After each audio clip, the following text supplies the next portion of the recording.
trying this again. Sorry guys.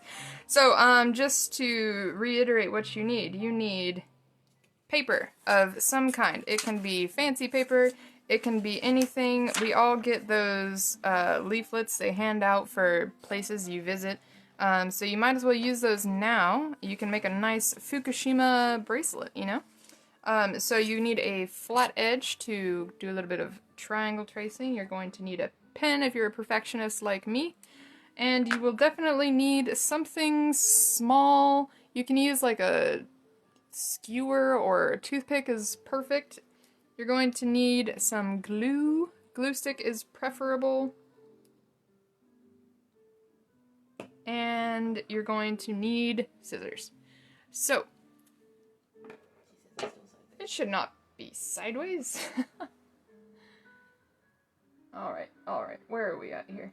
Hold on guys, give me just a second.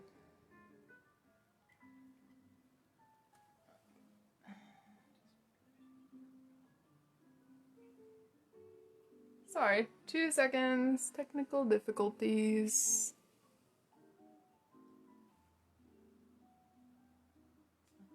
Okay. Sorry, no technical difficulties. We are just fine. Alright, so let's get started. So you are going to start out with your paper. You're going to take it, and depending on how big your paper is, makes it either a wide bead or a small bead or thick bead. So this paper in particular makes really thin beads. So this is an example bead from this paper. It's making it really thin. So if you want really thick paper, like really thick beads, you just need to start with a really long triangle. The triangle is what we are going for. So we're going to get a triangle. So just take your long edge, line it up, take your pen, draw a triangle. This is going to make a bead the width of the widest part of the triangle. So if you want really thin beads, like really stout beads, you need to make it really thin on the bottom. If you want it really long beads, you're going to need to make a really wide triangle. You can make it a little bit more of an actual triangle by just making it like that. Bam. Okay. So just for getting through all of this, we're going to go with that. So, you're just going to take your scissors and cut along the lines of the paper. Nice and straight like that. Going to do the same thing with the other one. Hope you guys are doing well today.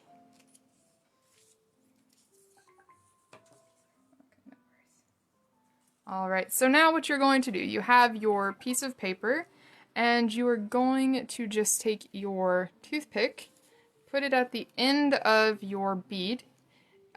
In this case, probably a skewer would have been better because it's a bit longer, but I could have made my triangle smaller. So you're just going to roll the paper around the toothpick. Roll it around and just keep rolling until the very end of your triangle here. Just keep rolling, rolling, rolling, rolling, and more rolling. Okay, now once you get to the very end of it, all you're going to do is you're going to take your glue stick, pop that cap off there, and put a little bit of glue on the end. Make sure you hold on to it, sorry. I just did that.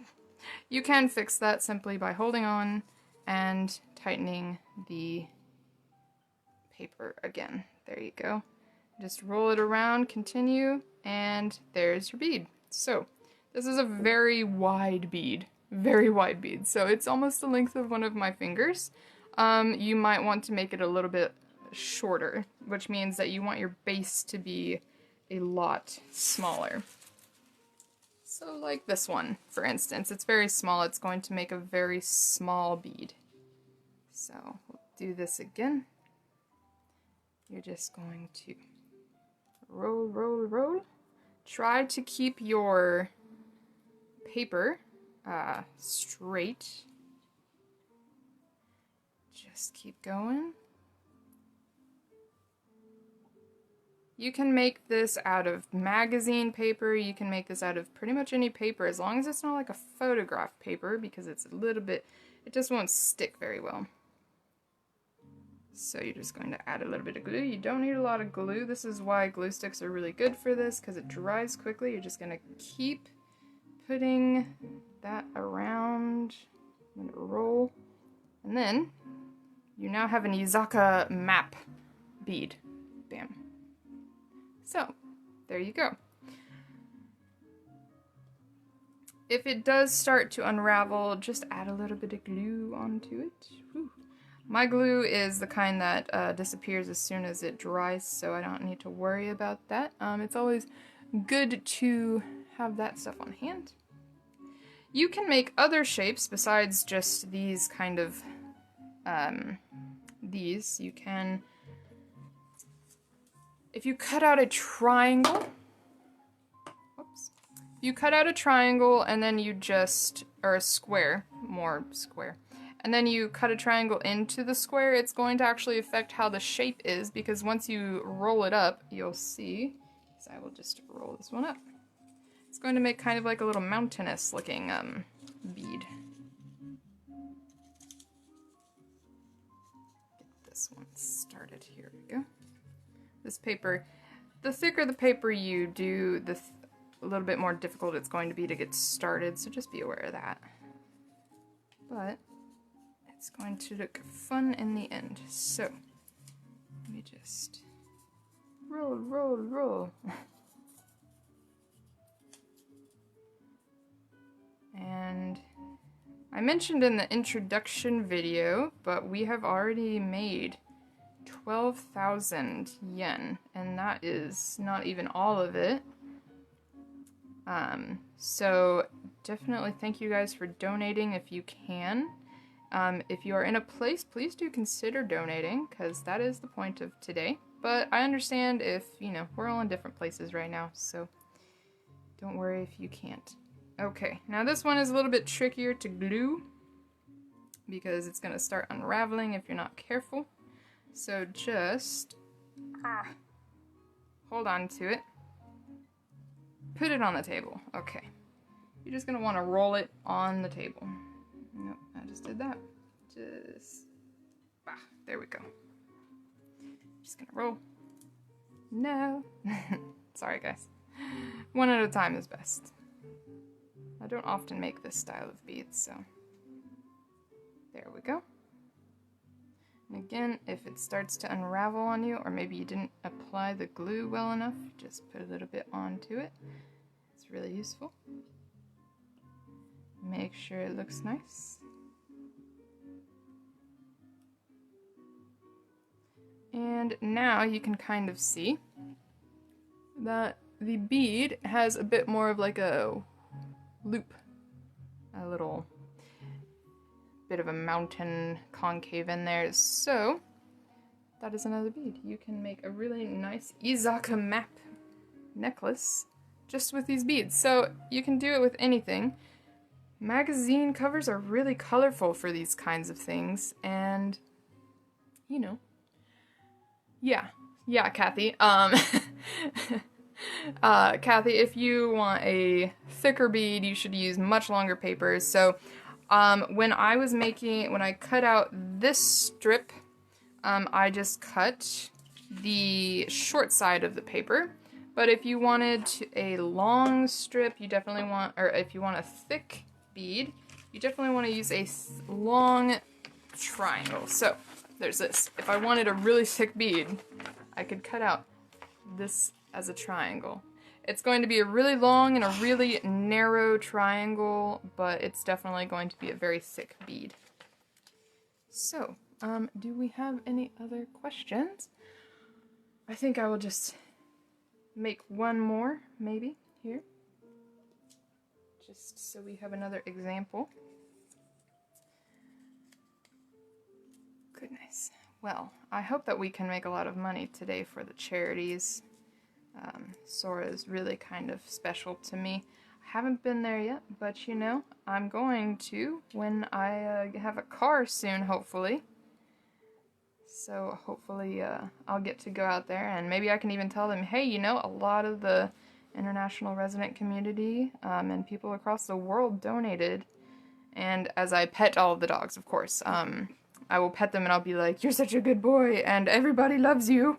You can't see them, but everybody loves you. I will tell them on behalf of all of you. Oh, goodness. Glue. So you can get all kinds of shapes. Bam. It's a little bit lopsided, but you know, I never claimed to be an expert. Alright, so we have another bead. Do be aware that if you do use a pen to trace your triangles, do it on the back side of your paper. That way, you don't get these little black lines. There we go. Can we? Yeah. So that way you don't get these black lines around the edge of it. So you don't want that if you can avoid it. How long can the bead be before it gets to the point where it breaks? I like the idea of having a single bead as a pendant. Well, they're actually quite sturdy. They shouldn't break. And if you mean like how long it can be, they are very sturdy, so they don't even bend at this length. So I would think it's just how big you can get the paper, honestly. How long can the bead be? Yeah, so this is just a whole bunch of wound up paper. I don't know if you guys have seen, but like when people fold up paper until it's unfoldable. So, that's basically what this is doing. As long as you don't like smush it, it's not going to bend. So, maybe don't go further than like your hand, because then I think it might look weird around your neck. But you know, that's up to you. What other questions might we ask for this kind of thing? I'm gonna take this off of the white paper so you can kind of see the beads that I've made. So we have big beads, little beads, thick beads, and fun beads. So this one, if you wanted to make it a more concave shape, you're just going to cut that inner triangle a little bit further down. So I'll kind of show you here. So we want a triangle still, but we want it to be a bit more, we want it to be flat on the end. So then you're just going to cut in the middle as far down as you want. The farther down you cut, the less there's going to be in the middle here. So the more dramatic your points are going to be. And then you do the same thing for the other side. All the way down. This one might actually be hard to roll because I only have toothpicks. Definitely skewers are a good idea for this.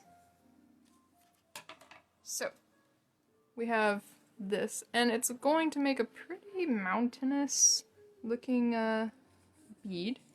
Or at least it should. I'm going to try and roll. And I'm excited for our next workshop. Our next workshop is... I've lost it. I'll tell you guys in a few minutes. 1 o'clock. Our next one is at 1 o'clock, so it's just right after this, but oh, here, maybe try this. Oh, goodness. Our next one is how to make a paper mobile, and that one I am excited for sure. I'm gonna catch that side up and keep rolling, keep rolling, keep rolling, rolling. So you can definitely see that it is getting more. No, I don't want to lose this one again. Okay. Put it down, hold it down. glue, glue. And honestly, I am just going to roll it up like this, so that way I do not allow it to unroll. These are pretty flexible things. You don't have to worry too much how it turns out, unless you are a perfectionist like me, but I'm not one of those today. Okay. There we go. Tighten it nicely. And I'm gonna have to use another toothpick just to get it out. There we go. And now we have a nice long, you can see where it goes. If you just make it out of a really long piece of paper and you do a really long, thin line. You can also do it where it's kind of like an arch in the middle instead, so it's a more gradual, or it's a more dramatic kind of line there. So yeah, guys, do you have any other questions? I can't think of anything else there is really to tell you about it, other than just to show them to you up close. You can make them out of anything, really. Just make sure you can, like, it's not too stiff, so you can actually glue it, you know, because you don't want to make it to where you can't glue it. So these are those stout ones with really thin, really thin. If you want really small beads, you want it to be really small on the base of your triangle. And if you want it to be a very dramatic bead, so like the thickness is really small and then it goes up into almost a point, you just want to make your triangles really thin at the base and really just thin in general. Or just really, yeah, sorry, I lost my train of thought. Yeah, you can make them into earrings even. That'd look cute. Just feed a little earring inset into that from your craft store. Well, how do you use them after you've made them? Aha, good question. So you can actually just use anything you want. You can string them as a bead onto string, or anything really. You can make a nice bracelet out of it. You can put a whole bunch onto a bracelet. I'm just using some twine that I have, and you can put some like actual normal beads on with it as well. You can mix it up. As long as you're using like a toothpick, pretty much any kind of like twine or sewing thread is going to fit. So then yeah, you can have like a nice bracelet. So, I mean, obviously you want to have more than just that on there, but it's a start. So you can make these out of anything. You can make these with little kids if you wanted to teach them in maybe your art class or something. Or in like your English class, because it's actually quite easy to do. Maybe a high school English class, because then they would be challenged a bit more. But yeah. Do you have any other inquiries? The next one starts in just a couple minutes, so I think I'm gonna end it here and get ready for the next one. It was pretty simple workshop. I hope I answered all your questions. And if you do have any other questions, just comment below. I don't have anything that I've made before with me right now. I'm so sorry. I'll put up a picture afterwards though, because I have it in a box. I just don't have it out right now. I'm sorry. But I will definitely, I'll post a picture in the comment section. So I will let you see those a little bit later. Sorry about that. So I do have to go in order to prepare for the next one. And yeah, see you guys in 7 or so minutes. All right. Bye-bye.